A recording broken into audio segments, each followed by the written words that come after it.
Chapter 6. The next day commenced as before, getting up and dressing by rushlight, but this morning we were obliged to dispense with the ceremony of washing. The water in the pitchers was frozen. A change had taken place in the weather of the preceding evening, and a keen north-east wind whistling through the crevices of our bedroom windows all night long had made us shiver in our beds, and turned the contents of the ewers to ice. Before the long hour and a half of prayers and Bible reading was over, I felt ready to perish with cold. Breakfast time came at last, and this morning the porridge was not burnt. The quality was eatable, the quantity small. How small my portion seemed! I wish it had been doubled. In the course of the day I was enrolled a member of the 4th class, and regular tasks and occupations were assigned to me. Hitherto I had only been a spectator of the proceedings at Lowood. I was now to become an actor therein. At first, being little accustomed to learn by heart, the lessons appeared to me both long and difficult. The frequent change from task to task, too, bewildered me, and I was glad when, about 3 o'clock in the afternoon, Miss Smith put into my hands a border of muslin 2 yards long, together with needle, thimble, etc., and sent me to sit in a quiet corner of the schoolroom, with directions to hem the same. At that hour most of the others were sewing likewise, but one class still stood round Miss Scratchard's chair, reading, and as all was quiet, the subject of their lessons could be heard, together with the manner in which each girl acquitted herself, and the animadversions or commendations of Miss Scratchard on the performance. It was English history. Among the readers I observed my acquaintance on the veranda. At the commencement of the lesson her place had been at the top of the class, but for some error of pronunciation, or some inattention to stops, she was suddenly sent to the very bottom. Even in that obscure position, Miss Scratchard continued to make her an object of constant notice. She was continually addressing to her such phrases as the following. Burns, for such it seemed was her name. The girls were all called by their surnames, as boys are elsewhere. Burns, you are standing on the side of your shoe. Turn your toes out immediately. Burns, you poke your chin most unpleasantly. Draw it in. Burns, I insist on your holding your head up. I will not have you before me in that attitude, etc., etc. A chapter having been read through twice, the books were closed and the girls examined. The lesson had comprised part of the reign of Charles I, and there were sundry questions about tonnage and poundage and ship money, which most of them appeared unable to answer. Still, every little difficulty was solved instantly when it reached Burns. Her memory seemed to have retained the substance of the whole lesson, and she was ready with answers on every point. I kept expecting that Miss Scratchard would praise her attention, but instead of that she suddenly cried out, "You dirty, disagreeable girl! You have never cleaned your nails this morning!" Burns made no answer. I wondered at her silence. Why, thought I, does she not explain that she could not neither clean her nails nor wash her face, as the water was frozen? My attention was now called off by Miss Smith desiring me to hold a skein of thread. She talked to me from time to time, asking whether I had ever been at school before, whether I could mark, stitch, knit, etc., till she dismissed me. I could not pursue my observation on Miss Scratchard's movements.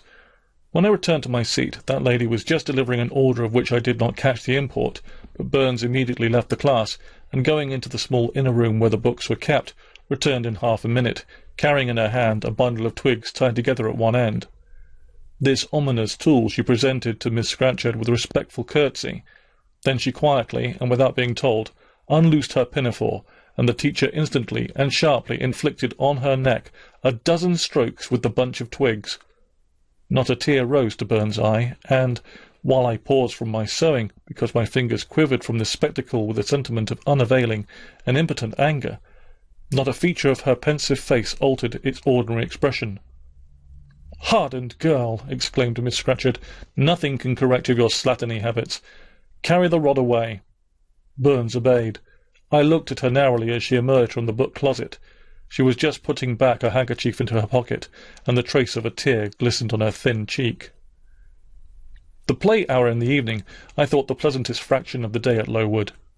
The bit of bread, the draught of coffee swallowed at 5 o'clock had revived vitality, if it had not satisfied hunger. The long restraint of the day was slackened. The schoolroom felt warmer than in the morning, its fires being allowed to burn a little more brightly, to supply, in some measure, the place of candles, not yet introduced. The ruddy gloaming, the licensed uproar, the confusion of many voices gave one a welcome sense of liberty.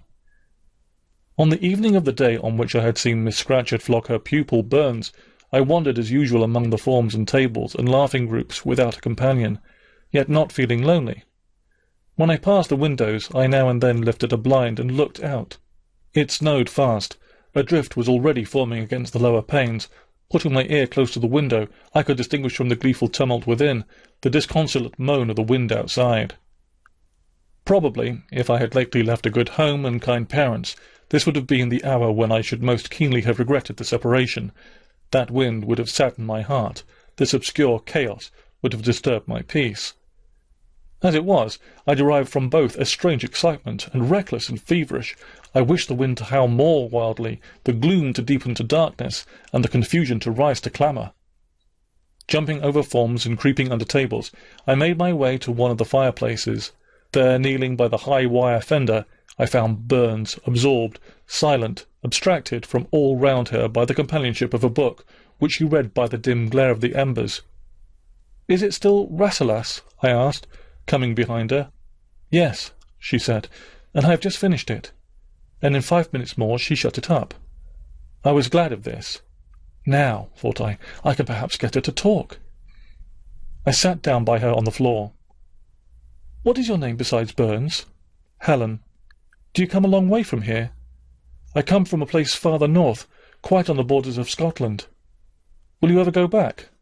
"I hope so, but nobody can be sure of the future." "You must wish to leave Lowood." "No, why should I? I was sent to Lowood to get an education, and it would be of no use going away until I have attained that object." "But that teacher, Miss Scratchard, is so cruel to you." "Cruel? Not at all. She is severe. She dislikes my faults. And if I were in your place, I should dislike her. I should resist her. If she struck me with that rod, I should get it from her hand. I should break it under her nose." "Probably you would do nothing of the sort, but if you did, Mr. Brocklehurst would expel you from the school. That would be a great grief to your relations. It is far better to endure patiently a smart, which nobody feels but yourself, than to commit a hasty action, whose evil consequences will extend to all connected with you. And besides, the Bible bids us return good for evil. But then it seems disgraceful to be flogged, and to be sent to stand in the middle of a room full of people, and you are such a great girl. I am far younger than you, and could not bear it." "Yet it would be your duty to bear it, if you could not avoid it. It is weak and silly to say you cannot bear what is your fate, and be required to bear." I heard her with wonder. I could not comprehend this doctrine of endurance, and still less could I understand or sympathize with the forbearance she expressed for her chastiser. Still I felt that Helen Burns considered things by a light invisible to my eyes. I suspected she might be right and I wrong, but I would not ponder the matter deeply. Like Felix, I put it off to a more convenient season. "You say you have faults, Helen. What are they? To me you seem very good." "Then learn from me not to judge by appearances. I am, as Miss Scratchard said, slatternly. I seldom put and never keep things in order. I am careless. I forget rules. I read when I should learn my lessons. I have no method, and sometimes I say, like you, I cannot bear to be subjected to systematic arrangements. This is all very provoking to Miss Scratchard, who is naturally neat, punctual, and particular." "And cross and cruel," I added, but Helen Burns would not admit my addition. She kept silence. "Is Miss Temple as severe to you as Miss Scratchard?" At the utterance of Miss Temple's name, a soft smile flitted over her grave face. "Miss Temple is full of goodness. It pains her to be severe to anyone, even the worst in the school. She sees my errors, and tells me of them gently, and if I do anything worthy of praise, she gives me my meed liberally. One strong proof of my wretchedly defective nature is that even her expostulations, so mild, so rational, have not influence to cure me of my faults, and even her praise, though I value it most highly, cannot stimulate me to continued care and foresight." "That is curious," said I. "It is so easy to be careful." "For you, I have no doubt it is. I observed you in your class this morning and saw you were closely attentive. Your thoughts never seemed to wander while Miss Miller explained the lesson and questioned you. Now mine continually rove away, when I should be listening to Miss Scratchard and collecting all she says with assiduity. Often I lose the very sound of her voice. I fall into a sort of dream. Sometimes I think I am in Northumberland, and that the noises I hear round me are the bubbling of a little brook which runs through Deepton, near our house. Then when it comes to my turn to reply, I have to be awakened, and having heard nothing of what was read for listening to the visionary brook, I have no answer ready. Yet how well you replied this afternoon. It was mere chance. The subject on which we had been reading had interested me. This afternoon, instead of dreaming of Deepden, I was wondering how a man who wished to do right could act so unjustly and unwisely as Charles I sometimes did, and I thought what a pity it was that, with his integrity and conscientiousness, he could see no farther than the prerogatives of the crown. If he had but been able to look to a distance and see how what they call the spirit of the age was tending. Still, I like Charles. I respect him. I pity him. Poor murdered king. Yes, his enemies were the worst. They shed blood they had no right to shed. How dared they kill him? Helen was talking to herself now. She had forgotten I could not very well understand her, that I was ignorant, or nearly so, of the subject she discussed. I recalled her to my level. And when Miss Temple teaches you, do your thoughts wander then? No, certainly, not often, because Miss Temple has generally something to say which is newer than my own reflections. Her language is singularly agreeable to me, and the information she communicates is often just what I wish to gain. Well then, with Miss Temple you are good. Yes, in a passive way. I make no effort. I follow as inclination guides me. There is no merit in such goodness. A great deal. You are good to those who are good to you. It is all I ever desire to be. If people were always kind and obedient to those who were cruel and unjust, the wicked people would have it all their own way. They would never feel afraid, and so they would never alter, would grow worse and worse. When we are struck out without a reason, we should strike back again very hard, I am sure we should, so hard as to teach the person who struck us never to do it again. You will change your mind, I hope, when you grow older. As yet you are but a little untaught girl. But I feel this, Helen. I must dislike those who, whatever I do to please them, persist in disliking me. I must resist those who punish me unjustly. It is as natural as that I should love those who show me affection, or submit to punishment when I feel it is deserved. Heathens and savage tribes hold that doctrine, but Christians and civilized nations disown it. How? I don't understand. It is not violence that best overcomes hate, nor vengeance that most certainly heals injury. What then? Read the New Testament and observe what Christ says, and how he acts. Make his word your rule, and his conduct your example. What does he say? Love your enemies, bless them that curse you, do good to them that hate you and despitefully use you. Then I should love Mrs. Reed, which I cannot do. I should bless her son John, which is impossible. In her turn, Helen Burns asked me to explain, and I proceeded forthwith to pour out, in my own way, the tale of my sufferings and resentments. Bitter and truculent when excited, I spoke as I felt, without reserve or softening. Helen heard me patiently to the end. I expected she would then make a remark, but she said nothing. "Well?" I asked impatiently. "Is not Mrs. Reed a hard-hearted, bad woman?" "She has been unkind to you, no doubt, because, you see, she dislikes your cast of character, as Miss Scatcherd does mine. But how minutely you remember all she has done and said to you! What a singularly deep impression her injustice seems to have made on your heart! No ill usage so brands its record on my feelings. Would you not be happy if you tried to forget her severity, together with the passionate emotions it excited? Life appears to me too short to be spent in nursing animosity or registering wrongs. We are and must be, one and all, burdened with faults in this world. But the time will soon come when, I trust, we shall put them off in putting off our corruptible bodies, when debasement and sin will fall from us with this cumbrous frame of flesh, and only the spark of the spirit will remain, the impalpable principle of light and thought, pure as when it left the Creator to inspire the creature.